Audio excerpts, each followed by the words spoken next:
जय श्री राधे। आज हम आषाढ़ मास शुक्ल पक्ष की पद्मा एकादशी व्रत कथा श्रवण करेंगे। भगवान लक्ष्मी नारायण का ध्यान करते हुए सुखद आसन पर बैठ करके कथा श्रवण करें। ओम शांताकारं भुजगशयनं पद्मनाभं सुरेशं विश्वाधारं गगनसदृशं मेघवर्णं शुभांगं लक्ष्मीकान्तं कमलनयनं योगभृध्यानगम्यं वन्दे विष्णुं भवभयहरं सर्वलोकैकनाथं। या श्री स्वयं सुकृतिनां भवने स्वलक्ष्मी पापात्मनां कृतिधियां हृदये सुबुद्धि श्रद्धा सदां कुलजनां प्रभव सलज्जातां त्वां नतास्म परिपालय देवी विश्वम्। युधिष्ठिर बोले, हे केशव, आषाढ़ शुक्ल पक्ष की एकादशी का क्या नाम है, उसका देवता कौन है, या मुझसे कहिए। श्री कृष्ण बोले, हे महीपाल, जिस कथा को ब्रह्मा जी ने नारद जी से कहा है उस कथा को मैं तुमसे कहता हूँ। नारद जी ब्रह्मा जी से पूछने लगे कि आषाढ़ शुक्ल पक्ष की एकादशी का क्या नाम है। प्रसन्न होकर विष्णु की आराधना के लिए मुझसे कहिए। ब्रह्मा जी बोले, हे मुनिश्रेष्ठ कुंभ वैष्णव, तुमने बहुत सुंदर प्रश्न किया है। जगत में एकादशी से पवित्र और कोई पर्व नहीं है। सब पापों को नष्ट करने के लिए यत्न पूर्वक इसको करना चाहिए।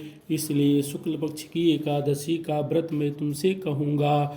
एकादशी का व्रत पवित्र और पापों का नाश करने, सब मनोरथों को पूर्ण करता है। जिसने इसको नहीं किया वे नरक भागी होती हैं। आषाढ़ शुक्ल पक्ष की एकादशी का नाम पद्मा है। ऋषिकेश भगवान के प्रसन्न करने को यह उत्तम व्रत करना चाहिए। तुमसे मैं पुराण कथा कहता हूँ जिसके सुनने से बड़े पाप नष्ट हो जाते हैं। सूर्यवंश में सत्यवादी प्रतापी मानधाता नाम का चक्रवर्ती राजा था। वह राजा धर्म से अपने पुत्र की तरह प्रजा का पालन करता था। उसकी राज्य में अकाल, रोग और मानसिक चिंता नहीं रहती थी। उसकी पूजा आत्म रहित और धन धान्य से पूर्ण थी। उसे राज्य करते हुए बहुत वर्ष बीत गए। 3 वर्ष तक उसके राज्य में वर्षा नहीं हुई। इससे उसकी प्रजा भूख प्यास से पीड़ित होकर व्याकुल हो गई। अन्न के अभाव से पीड़ित होने के कारण उसके देश में स्वाहा, स्वधि, वसटकारा और वेद पाठ बंद हो गया। फिर प्रजा आकर राजा से बोली, हे राजन, मेघ रूपी विष्णु भगवान सब में व्याप्त हैं। वाही वर्षा करते हैं। वर्षा से अन्न होता है, अन्न से प्रजा होती है। हे नृपति, उस अन्न के न होने से प्रजा नष्ट हो रही है। ऐसा यत्न करिए जिससे कल्याण हो। राजा बोला, आपने सत्य कहा। अन्न ईश्वर का रूप है। अन्न में सब निवास करते हैं। अन्न से प्राणी पैदा होते हैं। अन्न से ही संसार वर्तमान है, ऐसा लोक में सुना जाता है और पुराणों में भी विस्तार पूर्वक कहा गया है।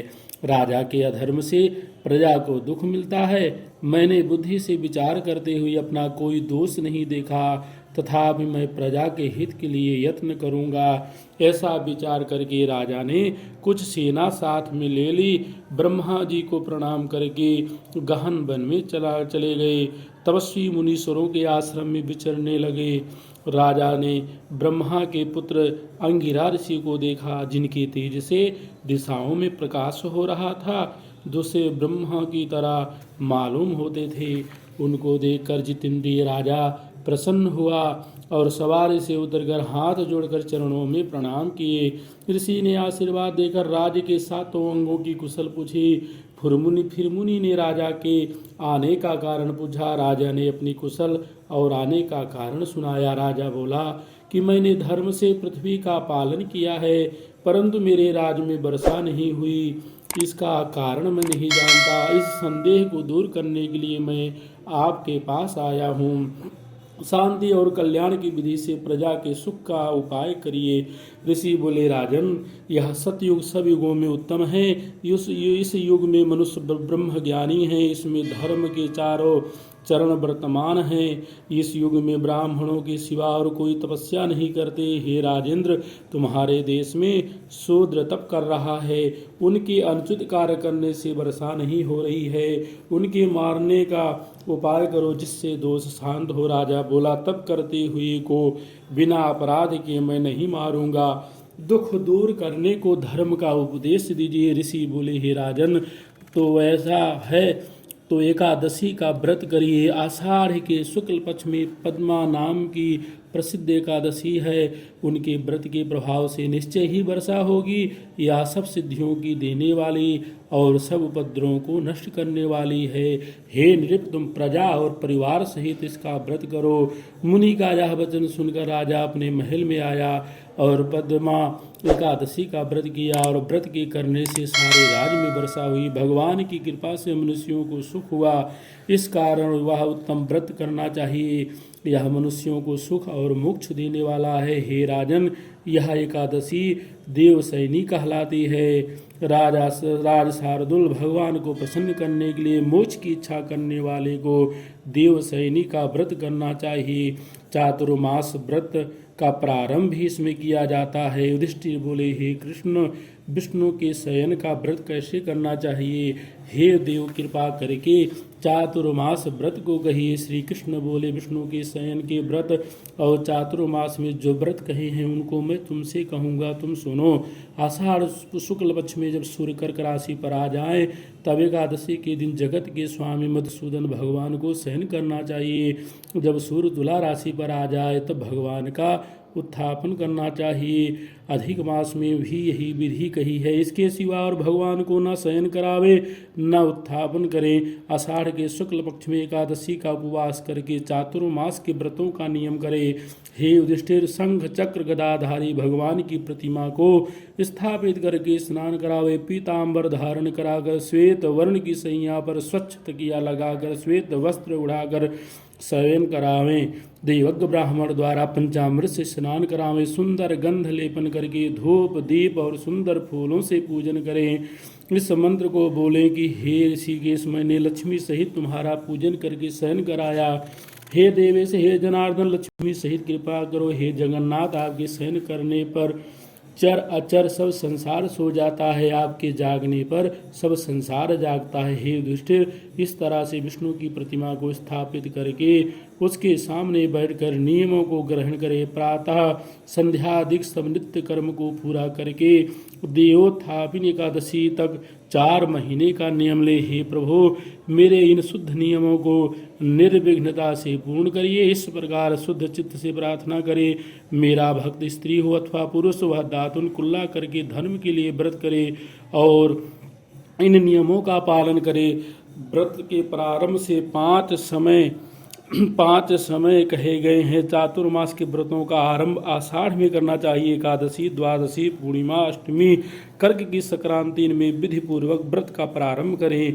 मनुष्य 4 प्रकार के व्रत को ग्रहण करके कार्तिक शुक्ल पक्ष की द्वादशी को उसे समाप्त करे। चातुर्मास करने वाले को जो फल होता है वह मैं पृथक पृथक तुमसे कहूँगा। आषाढ़ के शुक्ल पक्ष की एकादशी को उपवास करें। चातुर्मास का व्रत यत्न पूर्वक करे, नहीं तो साल भर के पाप नष्ट नहीं हो सकते। जिस महीने में संक्रांति नहीं हो वह देवता और पितरों के काम में वर्जित है। वह महीना मलमास है और पवित्र है, इसलिए बुद्धिमान मनुष्य इसमें देवता और पितृ कार्य न करें।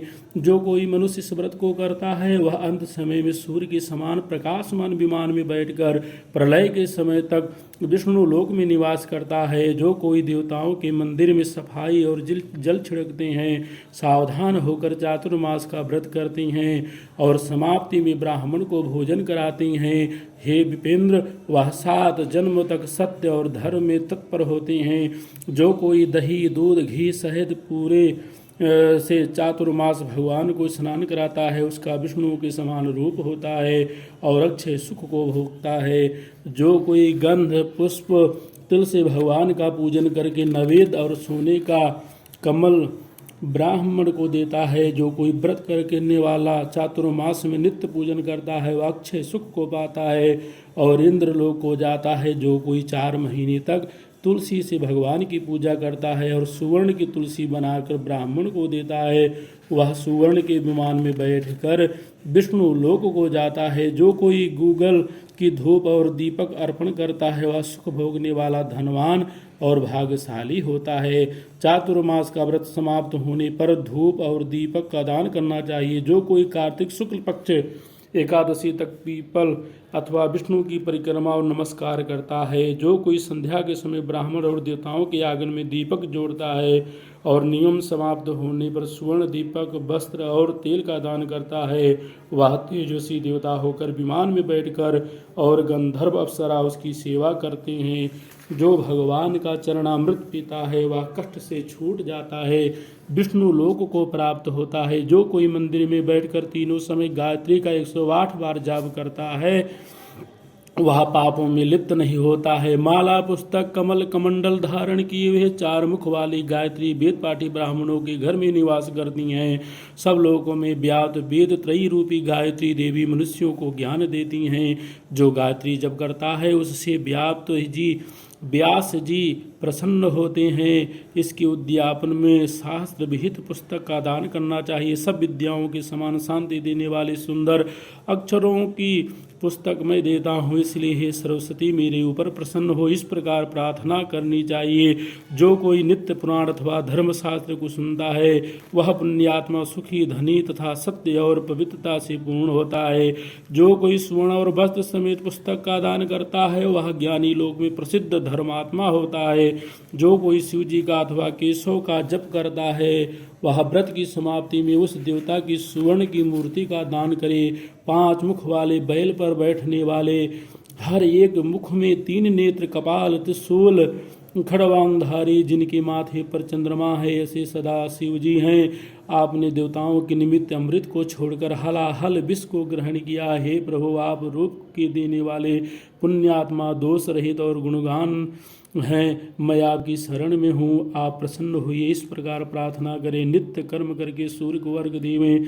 सूर्यमंडल में स्थित जनार्दन भगवान का ध्यान करें। व्रत की समाप्ति में स्वर्ण, लाल वस्त्र और गोदान करने से आरोग्य, पूर्ण आयु, कीर्ति, लक्ष्मी और बल की प्राप्ति होती है।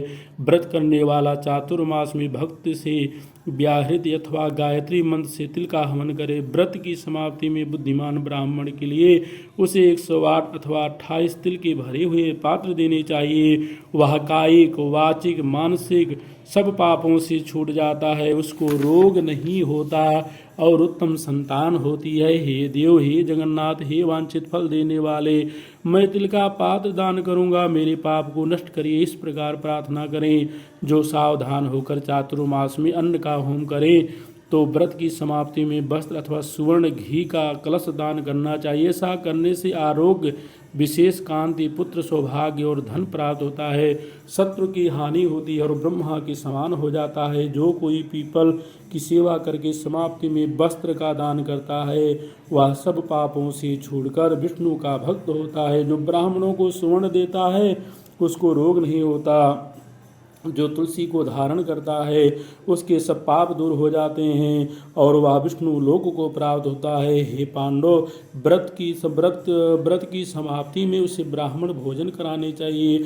देवशयन होने पर दूब को प्रातः काल माथे पर धारण करके लक्ष्मी नाथ को प्रसन्न करने को यह मंत्र पढ़े। हे दुर्वे, तू अमृत से पैदा हुई है, सुर असुर सब से तू वंदना की गई है, तू सौभाग्य और संतान देने वाली है। हे कुरुश्रेष्ठ, व्रत की समाप्ति में सोने की दूब बनवावे, उस दूब के अग्रभाग और पत्ते बनवाकर वस्त्र और दक्षिणा समेत ब्राह्मण को दान करें और इस मंत्र को पढ़ें। जैसी शाखा और प्रशाखाओं से पृथ्वी पर फैली हुई है वैसे ही मुझको भी तू अजर अमर संतान दे। इस प्रकार जो सावधानी से चातुर्मास का व्रत करता है उसको दुख और रोग का भय नहीं होता, उसको कभी अशुभ फल नहीं होता और पापों से छूटकर सब आनंद को भोग कर स्वर्ग में नित्य कीर्तन करता है, उसको जागरण का फल मिलता है। व्रती को सुंदर बजने वाला घंटा देवता के निमित्त दान करना चाहिए और प्रार्थना करनी चाहिए कि गुरु की आज्ञा और अध्याय में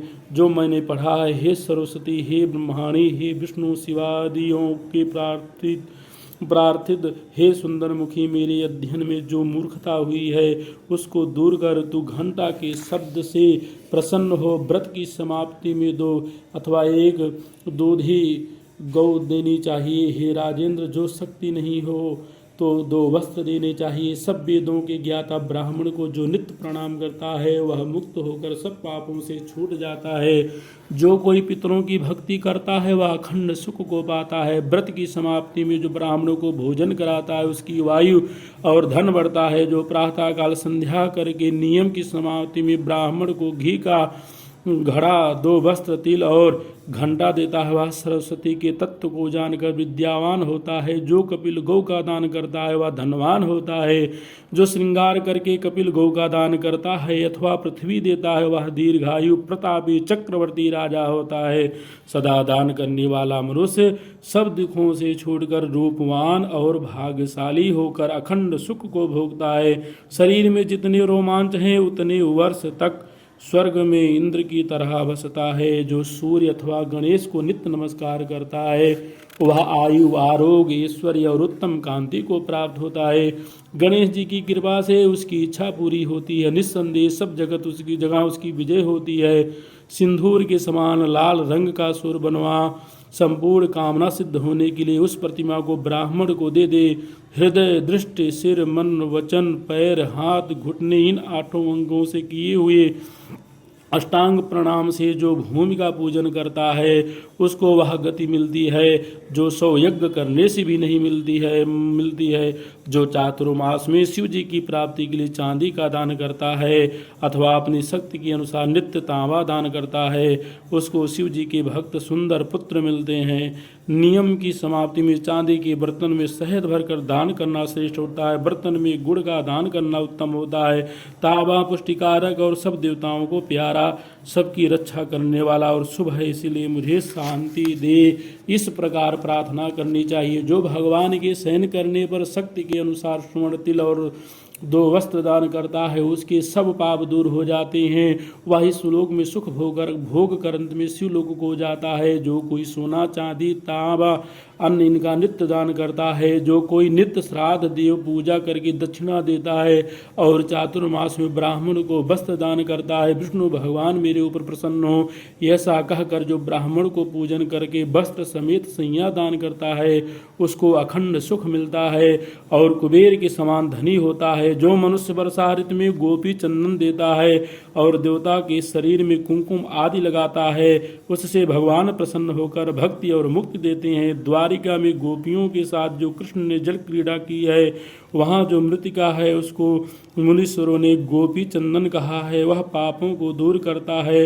नियम की समाप्ति में तराजू में भर कर गोपी चंदन दान करना चाहिए। उसका आधा अथवा चौथाई वस्त्र और दक्षिणा देनी चाहिए। जो कोई व्रत करने वाला विष्णु के शयन करने पर नित्य दान करता है, दक्षिणा समेत जव, बूरा और गुड़ दान करता है, उसके दान से प्रसन्न होकर सूर्य नारायण इच्छा अनुसार फल देते हैं। व्रत की समाप्ति में बुद्धिमान मनुष्य इस तरह उद्यापन करे, धन का लोभ न करके 8-8 पलके या 4-4 पलके तांबे के पात्र यथाशक्ति 8, 4 या 1 बनवाएं। हर एक पात्र में बूरा, फल और दक्षिणा रखकर कपड़ा लपेट दें और अन्न सहित श्रद्धा पूर्वक ब्राह्मणों को दान दें। जो चातुर्मास में नित्य शाक, मूल, फल यथाशक्ति ब्राह्मणों को देता है वह व्रत के अंत में बहुत समय सुख भोग कर राजयोगी होता है। जैसे शाक मनुष्यों को तृप्तिकारक है उसी तरह सब देवताओं को भी प्रिय है। वैसे ही कंद, मूल, पत्र, पुष्प ये देवर्षियों को प्रिय हैं। विष्णु के शयन करने पर चातुर्मास में जो इनका दान करता है देवता उसका कल्याण करते हैं। इस तरह से जो व्रत करता है वह 100 वर्ष तक जीवित रहता है और इच्छा पूरी होती है। हे पार्थ, इसके करने से केशव भगवान प्रसन्न होते हैं। जिस दिन से भगवान क्षीर सागर में शयन करते हैं और जब जागते हैं उतने दिन का एकाग्रचित्त से उपवास करने वाले मनुष्यों को गरुण ध्वज भगवान श्रेष्ठ गति देते हैं। बोलो लक्ष्मी नारायण भगवान की जय, बोलो राधा कृष्ण भगवान की जय, बोलो शंकर भगवान की जय।